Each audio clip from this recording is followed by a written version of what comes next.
하나님 말씀 누가복음 1장 26절에서 35절까지 읽겠습니다.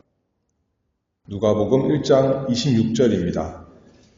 여섯째 달에 천사 가브리엘이 하나님의 보내심을 받들어 갈릴리 나사렛이란 동네에 가서 다윗의 자손 요셉이라 하는 사람과 정혼한 처녀에게 이르니 그 처녀의 이름은 마리아라. 그에게 들어가 가로되 은혜를 받은 자여 평안할지어다. 주께서 너와 함께 하시도다 하니 처녀가 그 말을 듣고 놀라 이런 인사가 어찌함인고 생각하매 천사가 일러 가로되 마리아여 무서워 말라. 네가 하나님께 은혜를 얻었느니라.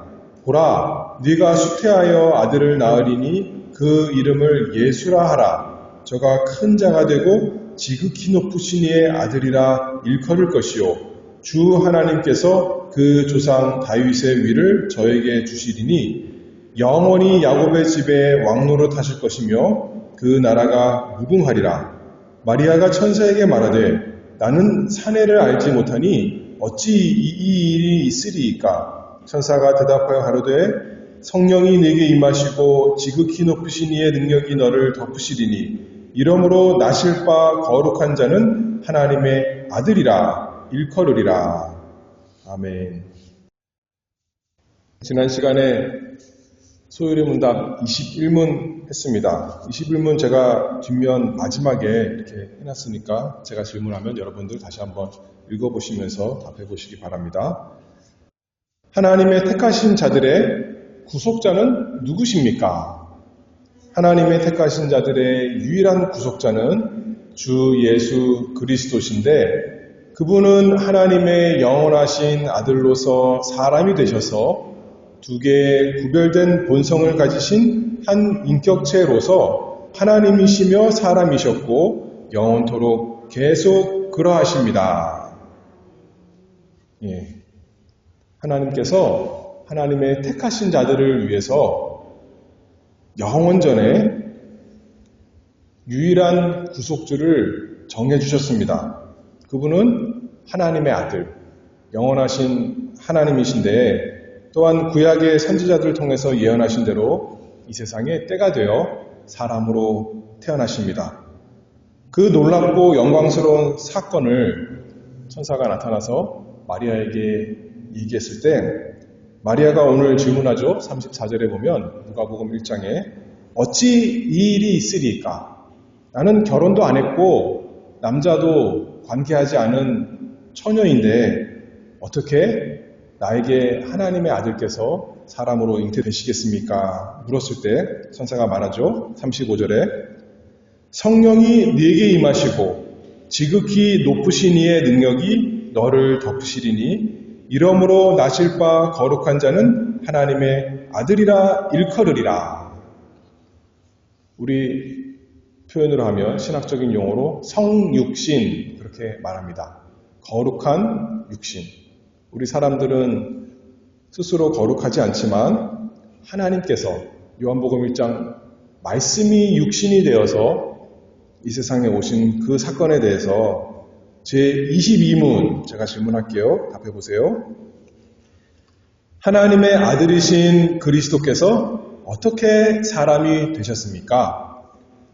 하나님의 아들이신 그리스도께서 참몸과 지각 있는 영혼을 취하심으로 사람이 되셨는데 성령의 능력으로 동정녀 마리아의 태에 잉태되시고 그에게서 나셨으나 죄는 없으십니다. 이 성육신에 대해서 몇 가지 생각해 보도록 하겠습니다. 첫 번째로는 완전한 사람, 우리 주 예수 그리스도, 우리의 유일하신 구속주께서 참 사람, 우리와 똑같은 사람이 되신 것을 살펴보겠습니다. 하나님의 아들, 하나님이신데 우리가 소요리 문답 4문에서 하나님은 어떤 분이십니까? 라고 할 때 맨 처음에 뭐라 그랬죠? 하나님은 영이시다 그렇게 말하죠. 하나님은 신이시다. 그런데 사람에게는 영만 아니라 육신, 몸이 있습니다. 사람의 본성, 한마디로 말하면 인성, 인간의 그 본래 성품에는 두 가지 부분으로 이루어져 있다 이렇게 말하죠. 물질적인 부분을 우리가 육신, 몸 이렇게 표현하고 비물질적인 부분을 영혼, 혼, 영 이렇게 표현합니다. 예수님께서 이것에 대해서 이런 식으로 말씀하십니다. 마태복음 10장 28절 제가 찾아놨습니다. 몸은 죽여도 영혼은 능히 죽이지 못하는 자들을 두려워하지 말고 오직 몸과 영혼을 능히 지옥에 멸하시는 자를 두려워하라. 예수님 하시는 말씀 보니까 사람에게는 한편으로는 몸이 있고 또 다른 한편으로는 영혼이 있다. 이렇게 우리가 유추해서 생각할 수가 있죠. 그런데 예수 그리스도께서 하나님의 아들께서 사람이 되셨다라는 것은 이 몸도 가지시고 또 영혼도 가지신 분이시다. 그 말씀을 합니다. 다시 한번 더 질문합니다. 22문. 하나님의 아들이신 그리스도께서 어떻게 사람이 되셨습니까? 하나님의 아들이신 그리스도께서 참 몸과 지각 있는 영혼을 취하심으로 사람이 되셨습니다. 거기까지. 참 몸. 가짜 몸이 아니라는 거예요. 초대교회에 가현설을 주장하는 이단들이 있었습니다. 육신은 악한 것이기 때문에 영이 선한 것이기 때문에 이 악한 육신에게서 영이 탈출해야 된다. 그것이 구원이다. 이런 식으로 믿었던 사람들이 있었어요. 요한 1서에도 있지만 요한 2서 여기 7절에 보면 사도 요한이 말하죠. 미혹하는 자가 많이 세상에 나왔으니 이는 예수 그리스도께서 육체로 임하심을 부인하는 자라. 이것이 미혹하는 자요 적그리스도니. 이렇게 말씀했습니다. 예수께서 사람의 육신을 가지신 것을 부인하는 사람은 한편으로는 거짓말하는 거짓에 속은 사람이요. 그래서 진리를 부정하는 것이고 다른 한편으로는 뭐래요? 적그리스도니 그리스도를 반대하는 이단이다. 그런 말씀이죠. 그리스도의 구속을 다 부인하는 구원 없는 자들일 것입니다. 그래서 예수님은 가현설 그렇게 말했죠. 자기 몸이 아닌데 마치 구약의 천사들이 자기 육신이 아닌데 사람의 모습으로 나타났던 것처럼 그렇게 나타난 것이 아니다라는 말씀입니다.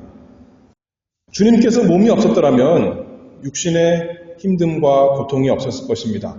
주님께서 시장하셔서 무화과 나무 거기서 무슨 열매를 얻을 수 있을까 보셨죠?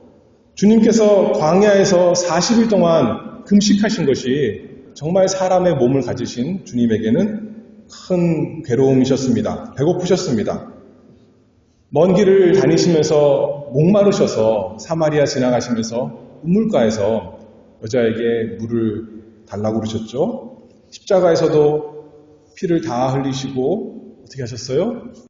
내가 목마르다 하신 우리 주님이십니다.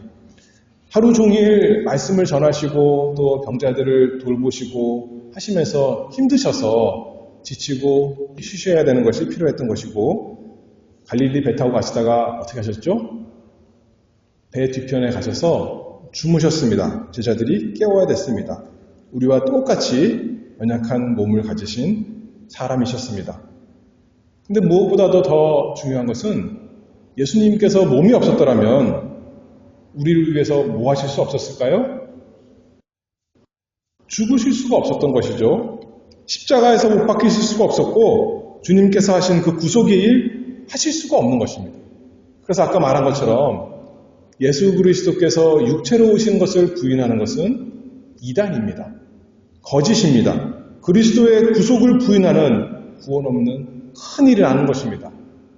그런데 우리는 하나님의 은혜로 예수님은 참 몸을 가지신 참 사람이십니다. 그거를 고백합니다. 그 다음에 또 뭐죠? 참 몸과 무엇이 있으신 분이라고 요리문답에서 말했어요? 지각 있는 영혼을 취하심으로 했습니다. 지각 있는 영혼 이런 식으로 표현했지만 참 사람의 영혼을 가지신 분이시다. 그 말씀이죠. 그래서 인간의 지성을 가지시고 인간의 감성을 가지시고 인간의 의지를 가지신 생각하시고 느끼시고 결단하시는 우리 주 예수 그리스도 참 사람이시다. 누가복음 2장 52절에 예수님께서 태어나신 다음에 또 뭐라고 표현했냐면 예수는 그 지혜와 그 키가 자라가며 하나님과 사람에게 더 사랑스러워 가시더라. 예수님이 육신을 가져서 우리와 똑같이 자라나셨다 그렇게 말했어요. 근데 그것만이 아니라 또 모두 그랬대요. 키만 자랐어요? 그 지혜가 자라났다 그렇게 말하는 거예요. 한편으로는 예수님이 하나님이시니까 전지하시죠. 모든 것을 다 하시는 온전히 지혜로우신 분이십니다. 그런데 사람으로서 예수님은 지혜가 우리가 어려서부터 자라났던 것처럼 예수님도 자라나셨습니다. 그래서 우리와 똑같이 안식일마다 회당에 가셔서 성경 말씀을 들으시고 또 읽으시고 하나님 말씀을 배우시면서 자라나셨습니다.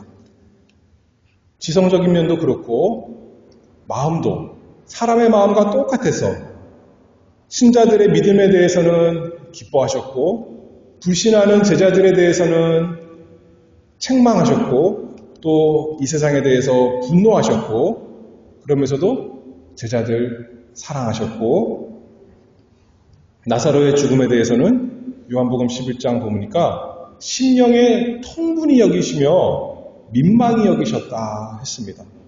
사람의 마음을 가지신 우리 주님이십니다. 지성, 감성, 그 다음에 세 번째 의지에 대해서 생각해보면 누가복음 22장 42절에 보면 예수님께서 겟세마네에서 기도하시죠. 우리가 잘 알잖아요. 뭐라고 기도하셨어요? 내 원대로 마옵시고 아버지의 원대로 되기를 원하나이다. 예수님의 뜻, 의지가 있었다는 거예요. 신성으로는 하나님으로서는 하나님 아버지와 똑같은 의지를, 한 의지를 가지신 분이십니다.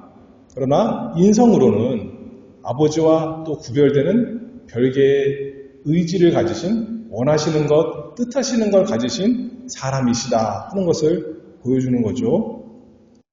그래서 사람으로서 지성을 가지시고 판단하시고 또 마음을 가지시고 느끼시고 의지를 가지시고 결단하시고 그 결단하신 것을 하나하나 다 수행하셨습니다. 이단 가운데 아폴리나리우스 주의파 그런 이단이 있습니다. 이 사람들은 뭐라 그러냐면 예수님께서 성경에 읽어보니까 말씀이 육신이 됐다 그랬고 육체로 임하셨다 그랬으니까 몸만 가지시고 사람의 몸만 가지시고 사람의 영혼은 가지신 분이 아니다. 그런 말을 했어요. 왜 그런 논리를 폈냐면 하나님이시니까 영이시잖아요. 영이 있으니까 사람의 육신만 취하면 되겠구나 이런 식으로 표현한 거죠. 그런데 주님의 고난에는 육신만 아니라 영혼의 고난이 반드시 들어갑니다. 하나님이시라면 고난을 받을 수가 없는 거예요. 그렇죠?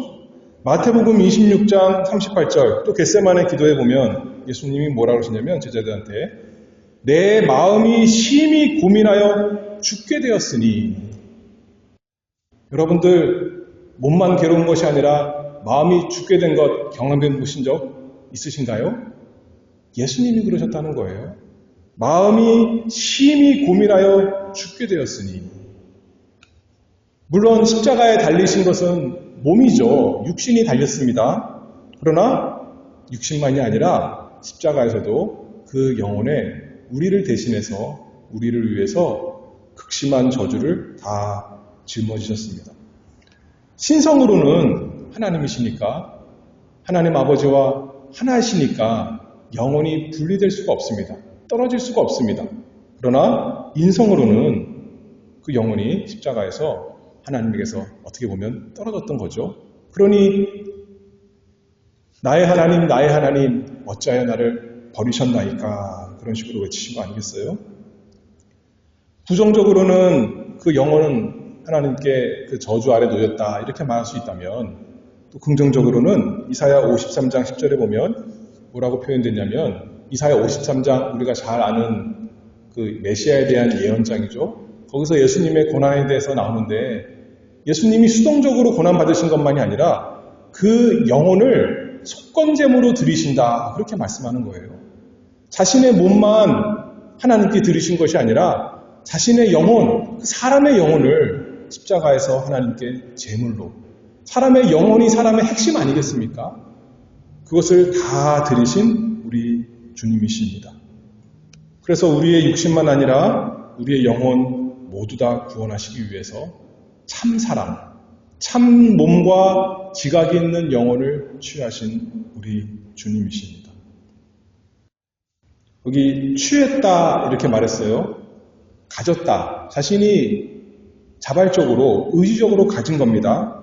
한편으로는 하나님께서 그 몸을, 영혼을 주신 거다 이렇게 말할 수도 있지만, 빌립보서 2장 6절 거기 찾아놨습니다. 우리가 잘 아는 예수님의 말씀인데, 예수님에 대한 찬송인데 같이 한번 읽어볼게요. 빌립보서 2장 6절.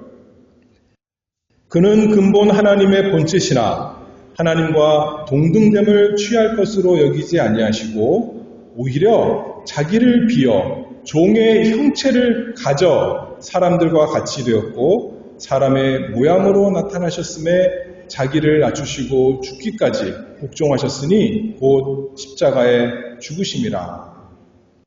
여기 보니까 예수님을 이 세상에 내리게 하신 분도 하나님이시지만, 여기 보니까 자기를 비어, 자신이 하나님의 영광 스스로 비우신 거고, 그 다음에 뭐라 그랬죠? 종의 형체를 가져, 사람의 형상을, 인성을 스스로 취하신 것입니다. 그래서 사람들과 같이 되셨다 말씀했습니다.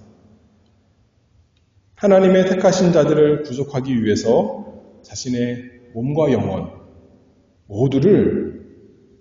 모두로 값을 내기 위해서 자신을 내주심으로써 포기하고 내려놓는 것이 아니라 십자가에 저주받도록 자신을 다, 자신의 영혼과 자신의 육신을 다 내주셔서 우리를 구속하신 우리의 유일한 구속자, 우리 주 예수 그리스도이십니다. 그래서 우리 주님은 완전한 사람이시다. 첫 번째로 생각해봤고, 두 번째로는 독특한 사람이십니다. 어떻게 하나님의 아들이신 그리스도께서 사람이 되셨는가? 제가 다시 한번 질문해 볼게요. 22문, 하나님의 아들이신 그리스도께서 어떻게 사람이 되셨습니까? 하나님의 아들이신 그리스도께서 참몸과 지각 있는 영혼을 취하심으로 사람이 되셨는데, 성령의 능력으로 동정녀 마리아의 태에 잉태되시고 그에게서 나셨으나 죄는 없으십니다. 하나님의 영원하신 아들께서 우리와 똑같이 어머니 태에 잉태되셨고 또 그 어머니에게서 태어나셔서 우리와 똑같은 참 사람, 완전한 사람 되셨습니다. 그런데 우리와 다른 독특한 잉태가 있었다는 거죠. 그게 어떻게 됐대요? 성령으로, 성령의 능력으로, 그 다음에 동정녀 마리아의 태. 동정녀, 누가복음 오늘 우리가 읽은 1장에는 처녀 이렇게 나왔죠. 처녀가 애를 잉태할 수 없는데 하나님의 초자연적인 역사, 기적으로 예수께서 어머니 뱃속에 잉태되셨습니다. 하나님의 일은 언제나 성부 하나님, 성자 하나님, 성령 하나님 함께 하시고 관여하시지만 이 하나님의 아들께서 사람이 되신 일에 대해서 특별히 성령을 강조합니다. 오늘 본문 다시 읽어봅니다. 누가복음 1장 35절. 천사가 대답하여 가로되 성령이 네게 임하시고 지극히 높으신 이의 능력이 너를 덮으시리니 이러므로 나실 바 거룩한 자는 하나님의 아들이라 일컬으리라. 결혼하지 않아서 남자와 관계하지 않은 처녀에게 성령께서 임하셔서 성령의 능력으로 그를 덮으셔서 하나님의 아들 거룩하게 잉태되게 하셨습니다. 덮는다 하면 뭐가 생각나요? 성경에 보면 덮는 것이 여러 가지 있는데 창세기 1장에도 하나님의 신이 수면 위에 운행하신다. 수면을 덮었던 거죠. 그러므로서 천지가 이렇게 만들어진 것을 표현한 것. 그러니까 생각해 볼 수 있고, 또 구약 성경에 보면 새가 새끼들을 날개 깃으로 덮는 것, 그래서 보호하는 것, 뭔가 덮어서 비밀스럽고 신비스럽고 또 숭고한 것, 그것을 잘 보여주는 표현이다 우리가 생각할 수가 있습니다. 마술사들도 뭘 덮죠. 이렇게 안 보이게 그 안에서 뭔가 있는 것처럼. 정말 이 세상의 그 어떤 것보다 더 신비롭고 참 놀라운 것이 성령께서 덮으신 그 아래 마리아의 태 속에서 일어났습니다. 마태복음 1장 20절에도 똑같이 말씀합니다. 천사가 마리아에게만 나타나서 말씀한 것이 아니라 요셉에게 나타났죠. 다윗의 자손 요셉아, 내 아내 마리아 데려오기를 무서워 말라. 저에게 잉태된 자는 성령으로 된 것이라. 성령으로 동정녀에게 잉태되셨습니다. 왜 처녀에게 잉태되셨을까요? 자연적인 잉태가 아니라는 것을 잘 보여주는 거죠. 보통 사람과는 다른 특별한 사람으로 태어나신 것을 나타내는 것입니다. 또한 성경의 예언대로 이것은 그냥 우연히 또 자연적인 어떤 현상을 통해 나타난 것이 아니라 사람에게서 난 것이 아니라 하나님의 역사다 하는 것을 증거하는 거죠. 이사야 7장 14절, 우리가 너무나 잘 아는 메시아에 대한 예언인데요. 같이 한번 읽어봅니다. 그러므로 주께서 친히 징조로 너희에게 주실 것이라. 보라, 처녀가 잉태하여 아들을 낳을 것이요 그 이름을 임마누엘이라 하리라. 하나님께서 약속하신 대로 이 일은 정말 하나님이 아니면 하실 수 없는 그것을 통해서 우리 주 예수 그리스도께서 태어나셨습니다. 그런데 그럼에도 불구하고 어머니의 뱃속에 잉태되었다. 그리고 그 어머니 배에서부터 나왔다라는 점에서 참 사람이라는 거죠. 우리와 똑같이 어머니에게 잉태되셨고 어머니에게서 나오셨습니다. 잉태된 것은 기적적으로 됐지만 출산은 기적적으로 됐어요? 그것은 아니에요. 우리나라 옛날 신화에 박혁거세 이런 사람은 어떻게 됐다고 그랬어요? 알에서 나왔다는 거예요. 예수님은 그런 것이 아니라 우리와 똑같이 사람, 새도 아니고 알에서 나오면 새죠. 그렇죠? 예수님은 우리와 똑같은 어머니 뱃속에 잉태되시고 어머니에게서 나오신 참 사람, 참 몸과 지각 있는 영혼을 가지신 온전한 사람이시다. 이렇게 말씀하고 있습니다. 그럼에도 불구하고 성령께서 역사하신 것이니까 사람으로 난 것이 아니라 성령의 능력으로 되신 것이니 사람의 아버지가 없어도 잉태되신 분이시다. 또 반대로 말하면 그럼에도 불구하고 마리아의 몸에게서 잉태되었으니 마리아의 오늘날 과학적인 표현으로는 유전자를 물려받은 사람이다. 그렇게 말할 수 있겠죠. 양 아버지 요셉을 통해서 법적으로만 아브라함과 다윗의 자손이 아니라 어머니에게서 물려받은 것을 통해서 유전적으로도 혈통적으로도 마리아를 통해서 참 아브라함과 다윗의 자손, 우리 주 예수 그리스도 되신 분이십니다. 이 놀라운 기적으로 하나님 아들께서 사람이 되신 특별한 사람 되셨습니다. 다시 한번 또 질문합니다. 하나님의 아들이신 그리스도께서 어떻게 사람이 되셨습니까? 하나님의 아들이신 그리스도께서 참몸과 지각 있는 영혼을 취하심으로 사람이 되셨는데 성령의 능력으로 동정녀 마리아의 태에 잉태되시고 그에게서 나셨으나 죄는 없으십니다. 이제 세 번째, 죄는 없으신 사람, 거룩하신 사람에 대해서 생각해 봅니다. 우리와 똑같이 사람이지만 한 가지 다른 게 있었는데 한 가지 다른 것 그것만이 아니죠. 하나님이신 것도 있지만 사람으로서 한 가지 다른 것은 뭐냐면 죄가 없으시다 하는 것입니다.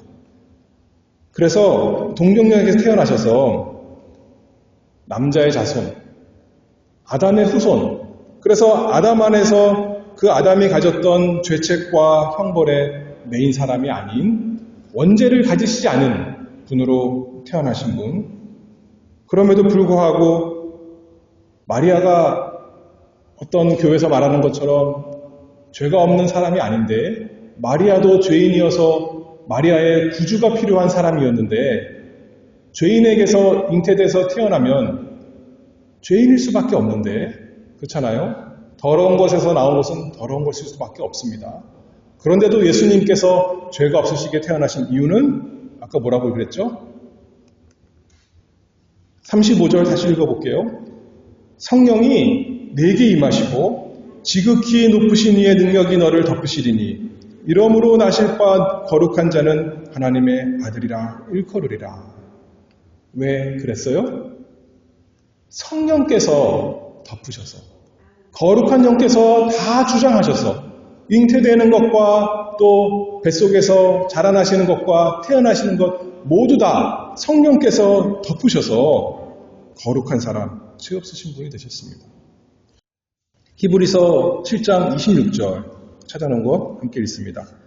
이러한 대제사장은 우리에게 합당하니 거룩하고 악이 없고 더러움이 없고 죄인에게서 떠나 계시고 하늘보다 높이 되신 자라.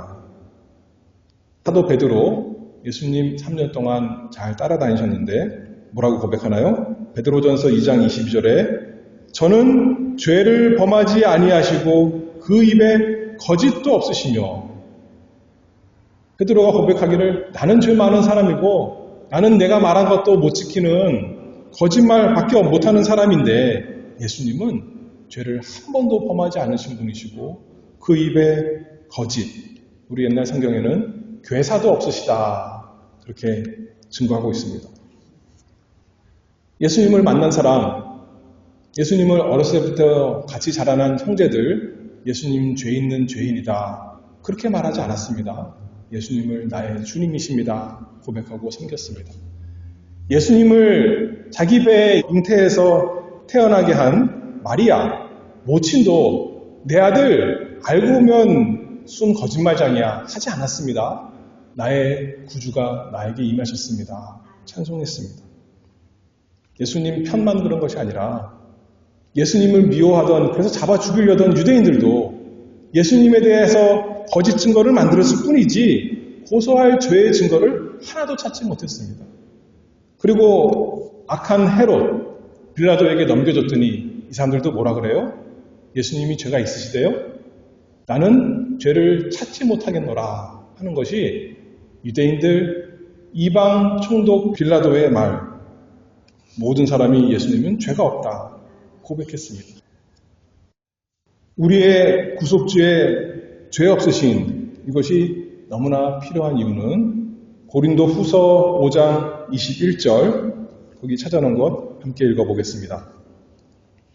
하나님이 죄를 알지도 못하신 자로 우리를 대신하여 죄를 삼으신 것은 우리로 하여금 저의 안에서 하나님의 의가 되게 하려 하심이니라.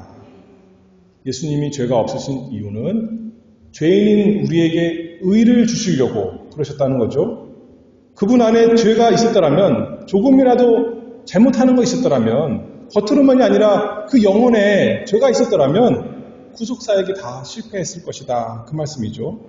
그래서 우리가 해야 되는 온전한 순종, 그 율법의 의를 예수님이 전혀 이룰 수가 없었을 것이다 하는 것이고 또 우리를 대신해서 십자가에서 형벌을 받을 수 없는 자기가 죄인이라면 자기 죄 때문에 죽어야 되는 거지 남을 대신할 수가 없는 것인데 예수님은 죄가 없으시기 때문에 한편으로는 우리를 위해서 우리를 대신해서 형벌을 받으신 분이 되셨고 또 다른 한편으로는 무능한 우리를 위해서 우리를 대신해서 율법의 요구를 다 이루신 의로우신 분, 우리에게 의를 주시는 분이 되셨습니다. 완전한 순종과 완전한 희생을 이루시기 위해서 죄가 없으신 것이 너무나 필요했습니다. 히브리서 2장 17절, 그럼에도 불구하고 죄가 없으신데 죄인인 우리를 긍휼히 여기시는 주님이십니다. 읽어봅니다. 그러므로 저가 범사의 형제들과 같이 되심이 마땅하도다. 이는 하나님의 일에 자비하고 충성된 대제사장이 되어 백성의 죄를 구속하려 하심이라. 자기가 시험을 받아 고난을 당하였은즉 시험받은 자들을 능히 도우시느니라. 우리와 똑같이 사람 되셔서 우리의 연약함 아시고 예수님도 시험 받으셔서 고난 받으셔서 육신만 아니라 그 마음에 극심한 고난 받으셔서 우리를 긍휼히 여기시는 우리의 구속주 되셨습니다. 히브리서 한 절 더 읽습니다. 4장 15절. 우리에게 있는 대제사장은 우리 연약함을 체휼하지 아니하는 자가 아니요 모든 일에 우리와 한결같이 시험을 받은 자로 돼 죄는 없으시니라. 시험을 받아서 위험에 처하고 괴로움만 당하신 것이 아니라 죄는 없으시니라. 다른 말로 하면 그 시험에 넘어지셨어요? 실패하셨어요? 아무리 큰 시험, 우리가 받은 시험보다 비교할 수 없이 더 큰 시험 받으셨어도 우리가 받은 고난보다 우리가 받는 죽게 될 것 같은 그런 괴로움보다 예수님은 더 큰 괴로움 당하셨지만 죄는 없으시니라. 그 시험을 이기는 비결을 아는 분, 이겨보신 분, 그분이 우리의 대제사장이시오, 우리의 구속주십니다. 우리는 나는 공부를 못했지만 내 자녀들은 공부를 잘하기를 바랍니다. 걔가 자기는 옆으로 가지만 자기 자손들은 앞으로 가기를 바라는 것처럼 우리는 그래요. 근데 우리 주님은 본인이 다 이기신 그 시험 있기 때문에 그것을 우리에게 주시면서 너희도 내 안에서 승리하라. 그렇게 말씀하시는 거죠. 너희도 인내하라. 너희도 사랑하라. 우리 주님이 말씀하십니다. 이 놀라운 신비 앞에, 성육신의 신비 앞에 우리는 겸손히 엎드려 경배합니다. 천사들이 예수님 태어나실 때 찬송했습니다. 누가복음 2장 14절 보면 지극히 높은 곳에서는 하나님께 영광이요 땅에서는 기뻐하심을 입은 사람들 중에 평화로다. 예수님이 천사를 위해서 성육신 하셨어요? 아니에요. 그런데도 불구하고 천사들은 이 놀라운 신비를 인해서 하나님의 영광을 찬송했다면 우리를 위해서 예수님께서 참 사람 되셨는데 우리를 위해서 죽으시기 위해서 우리를 위해서 고난받으시기 위해서 참 몸과 지각이 있는 영혼을 취하셨는데 얼마나 감사하며 찬송하며 살아야겠습니까? 마지막으로 질문하고 마치겠습니다. 하나님의 아들이신 그리스도께서 어떻게 사람이 되셨습니까? 하나님의 아들이신 그리스도께서 참몸과 지각 있는 영혼을 취하심으로 사람이 되셨는데 성령의 능력으로 동정녀 마리아의 태에 잉태되시고 그에게서 나셨으나 죄는 없으십니다. 기도하겠습니다. 하나님 아버지 은혜를 감사합니다. 우리가 사람으로서 죄 많이 짓고 날마다 실패하며 살아갈 때에 하나님의 아들 우리 주 예수 그리스도를 우리와 똑같은 사람으로 그러나 죄는 없으신 분으로 그래서 우리에 대한 하나님의 모든 율법의 요구를 다 이루실 수 있도록 주신 은혜를 참 감사합니다. 우리가 다 그 신비를 알 수가 없고 이해할 수가 없지만 하나님께서 우리에게 구원의 진리로 계시하셨으니 우리가 붙들고 사랑하고 의지합니다. 우리를 위해 사람 되신 예수 그리스도, 우리의 하나님과 우리의 주님으로 오셨으니 그분을 즐거워하고 찬양하고 그분을 따라 살기를 바라오며 예수 그리스도의 이름으로 기도하옵나이다. 아멘.